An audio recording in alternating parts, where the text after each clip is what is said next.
So moving on now to our third and last of the East Asian countries, Japan.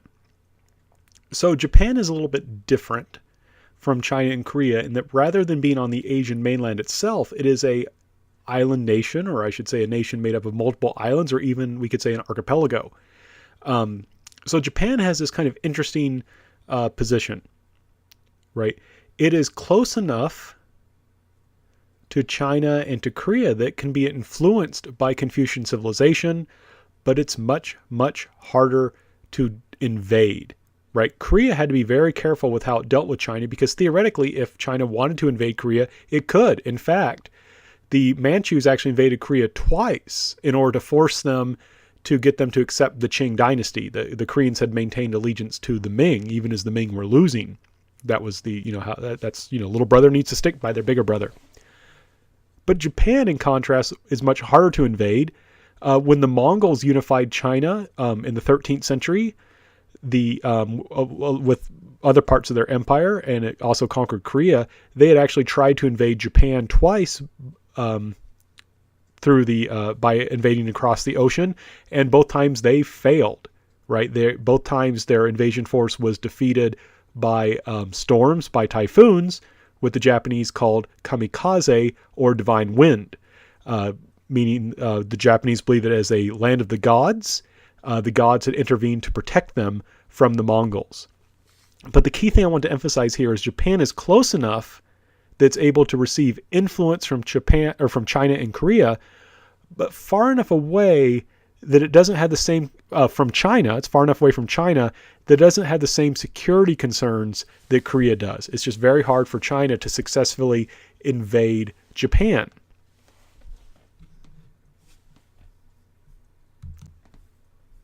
So Japan and China are close enough that Japan can borrow Chinese culture. Japanese will borrow Chinese writing. They will borrow Confucianism. They will borrow Buddhism. Now, Buddhism was originally from India, but it gets to China for a few hundred years before it moves on to Japan, and so on. But far enough away that China cannot influence Japan as much as it did Korea or threaten it militarily. So what this means is that the Japanese will feel confident enough to borrow without harming their own identity, and they can be even more creative in a sense than the Koreans can because they don't have to worry about China taking military action against them.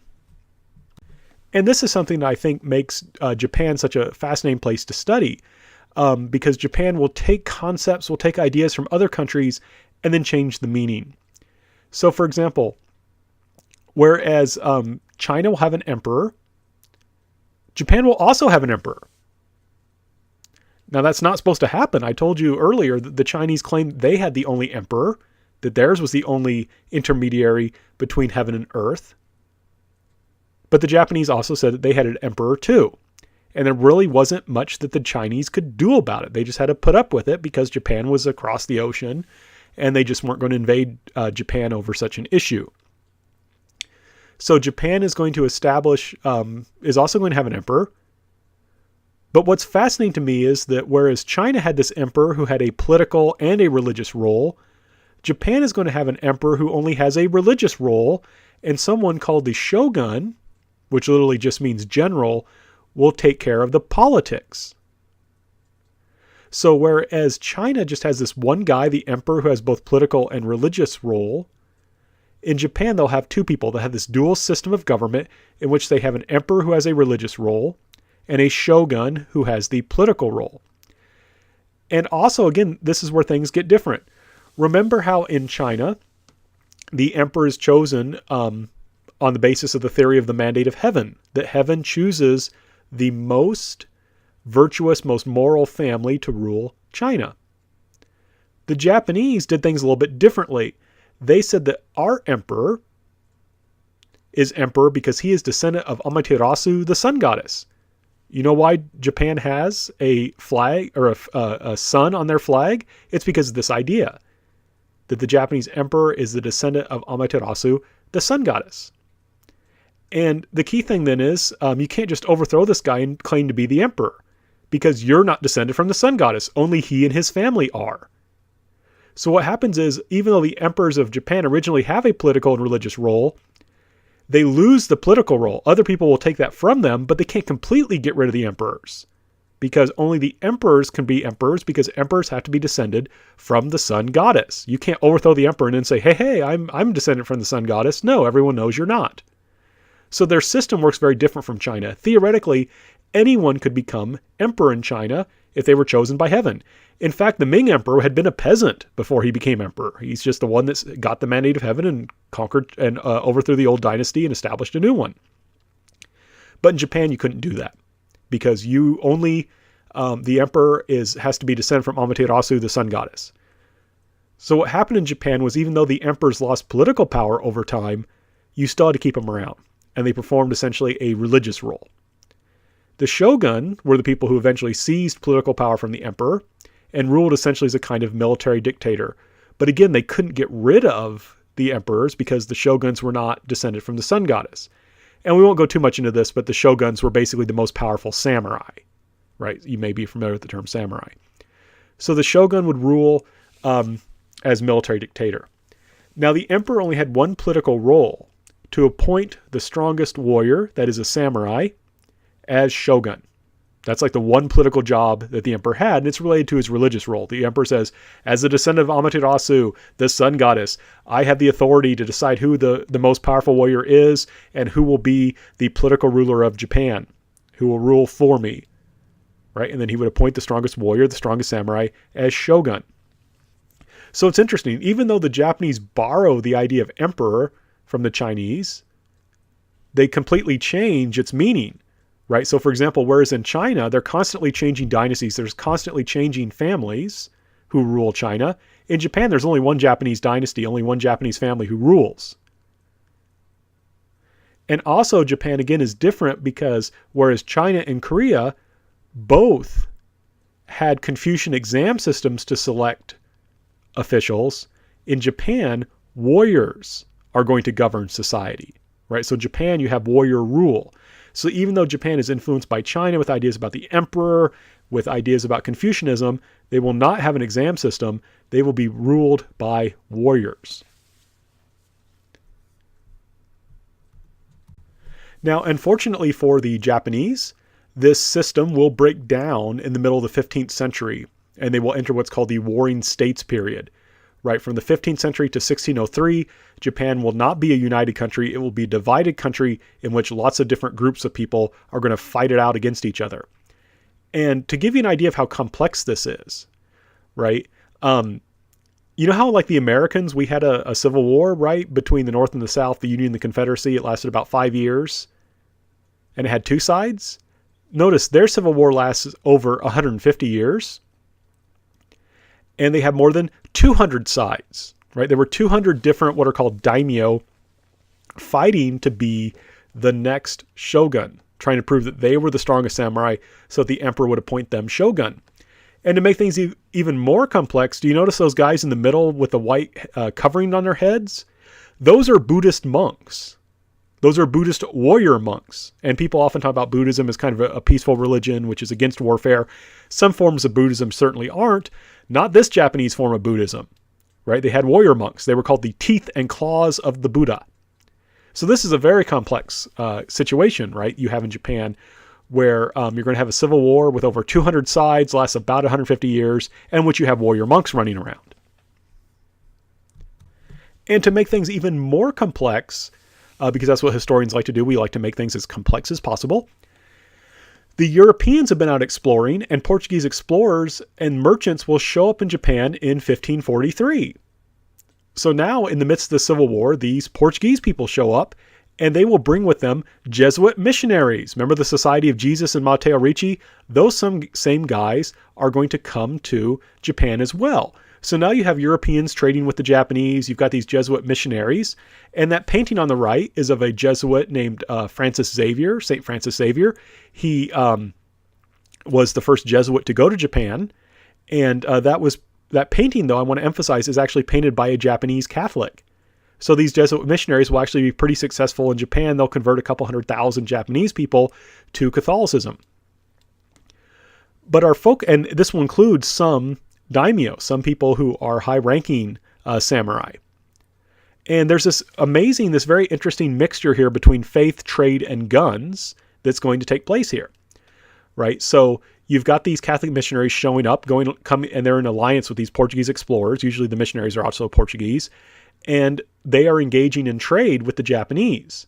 And imagine this, you're a Japanese warlord, a daimyo, and you want to win this war, you want to become the next shogun.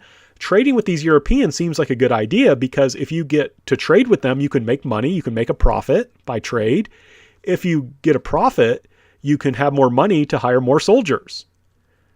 And Portuguese make it clear that if you're willing to become a Catholic, they might be more willing to give you a discount or to come trade with you instead of your non-Catholic neighbor. So there's this kind of alliance between faith and trade. In addition, the Portuguese also bring in guns to trade.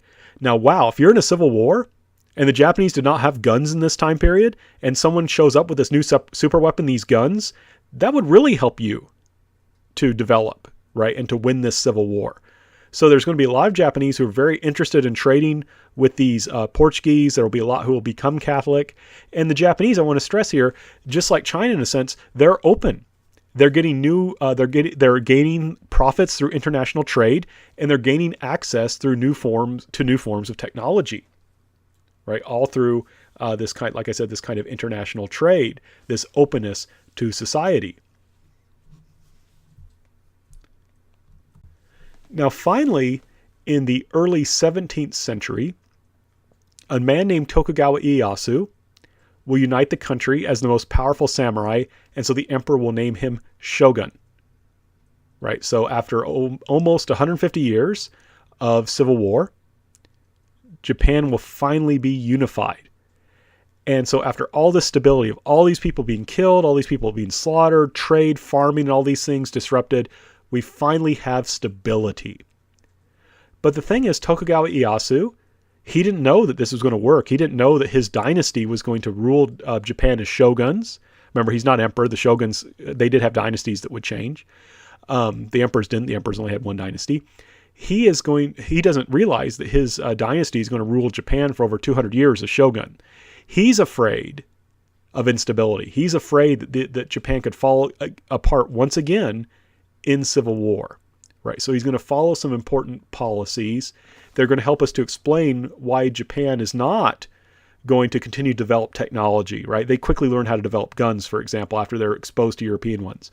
We're going to understand why Japan is going to turn away from international trade and from international science and so forth, right? But the key thing is because of his fears and his successors' fears over instability. So remember earlier I said that there were these Jesuit missionaries who were very successful in converting Japanese people, convert 200,000 or 300,000 eventually to Christianity. Tokugawa Ieyasu and his successors look at that and say, oh, we don't like this Christianity stuff. These people, these Christians, they might unite and rebel against us, right? Because we're not Christians and they're Christians and they're Catholics. They're in Rome. Their Pope may say, hey, I want us to take over. So I'm going to have order these Japanese Christians to rebel, right? So the Tokugawa are going to decide to try and suppress Christianity. They're going to kill thousands of Christians. They're going to force some to give up their religion. Others will go underground and actually practice their religion in secret, right? But because of this fear over instability, right, Tokugawa Ieyasu is going to look at these Christians and say, hey, these guys might rebel, and his successors will say, let's get rid of them. And they'll be fairly successful at doing so. And one reason why Tokugawa Ieyasu and his successors do this is because they know that these Catholic countries such as Spain and Portugal are expanding, right? The Japanese knew that the Spanish, for example, had conquered the Philippines. And they knew that the Spanish were very, very devoutly Catholic. And so they were really afraid that the Spanish or the Portuguese or some other European Catholic country might invade Japan. And if they invaded Japan, the Tokugawa Ieyasu and his successors were afraid that the Japanese Catholics might choose to help the Spanish Catholics conquer Japan. So they say, okay, we don't want to have our doors open to Europe. If these Europeans, if they keep coming to our country, they keep coming to trade, they may use that as an opening to invade our country right? Through trade, and moving around our country, they'll learn about it, and they may invade, and those Japanese Catholics might rise up to help them. So we need to close our doors to Europe. So whereas Japan had been freely trading with Europeans before this time period, because of this fear of invasion and this fear of instability, Japan will close its doors to Catholic Europe and say, we're not going to talk to these people anymore. We don't want to have anything to do with them. They are a force for instability, and we don't want that.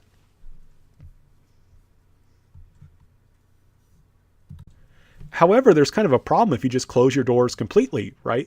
If you just close off completely from the Europeans, you don't know what they're doing, right? The Europeans could launch a sneak attack, right? They could just suddenly show up one day and invade. So what the Japanese do is they open a window to Europe, right? They close a door to Europe. They don't want a bunch of Europeans running around trading in Japan anymore. They're afraid of instability. They're afraid of invasions. So what they're going to do instead is open a window that they can look through. Now, what do I mean by that? The Japanese Tokugawa government is going to allow a small group of Dutch merchants into Japan. They have to live on a tiny, tiny island. It's about 1/4 mile long, so it's very, very small. And they're only allowed off that island like once or twice a year to trade with the Japanese. And the Dutch are Protestants, not Catholic, and there's no Protestants in Japan. So there's no danger that the Dutch would invade and then suddenly have all these Japanese Protestants help them overthrow the government, because there aren't any. And the Dutch promised not to do missionary work in Japan. And the Japanese government will always ask the Dutch for news about what's going on in Europe.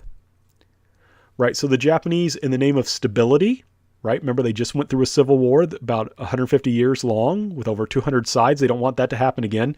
They're going to close the door to Europe, at least to Catholic Europe, but open a window just to let the Dutch in so they can know what's going on, so they can know what's happening in Europe, and so they can be ready if the Europeans should ever try to invade.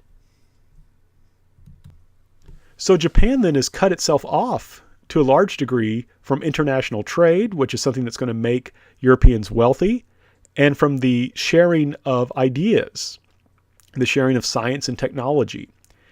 And what's really striking to me is that the Japanese government will actually basically stop making guns, right? They've had access now to European guns for a long time, for several decades.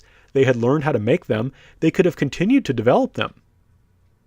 However, they don't like guns because guns allow peasants to kill samurai, right? To learn how to fight, like if you look at this picture, if you're the people on the right, the samurai who are armed with long spears and fighting on horses, it takes years to learn how to do that. But those people on the left who were firing guns at the samurai, right? This is an image from the Warring States period before Tokugawa has taken united Japan. Those people only need a few days to train, right? It only takes a few days to teach a peasant how to shoot a gun, and they can kill a samurai with a single shot, and that samurai has been practicing how to use a sword and a spear for their whole lives. And that's good when you're just trying to unite the country, but once you've united the country, you don't really want to have peasants able to kill samurai because the peasants may launch a rebellion. So the Japanese will turn away from making guns. They will enjoy peace and stability. So they're not afraid of foreign invasion. They're an island nation, so they don't need to keep developing technology, military technology for that reason. But at the same time, they're afraid of internal rebellion. They're afraid of peasants who might be able to kill samurai. So they decide to turn away from guns, from this advanced military technology, and focus again just on making swords and things like that. So we've talked about some differences here. I've throughout all this, I've tried to differentiate in this section between China, Japan, and Korea. What do they all, except for Hideyoshi in a sense, have in common? And that's the search for peace and stability. So their search for peace and stability is going to make them hesitant to be open to new ideas, to be open to international trade. And that same peace and stability will mean that they will not develop increasingly advanced weapons and military technology like the Europeans have. And again, so it's kind of ironic, right? The success China, Japan, and Korea had in pursuing peace and stability is in the long run going to make them weak and make it, in comparison to the West in terms of military strength, and leave them open to the suffering that we will talk about in a later section, and that will allow the West to overtake them. So as good as this search for peace and stability was, in the end, it discourages innovation and international connections, and it's those things that are going to help make the West so powerful.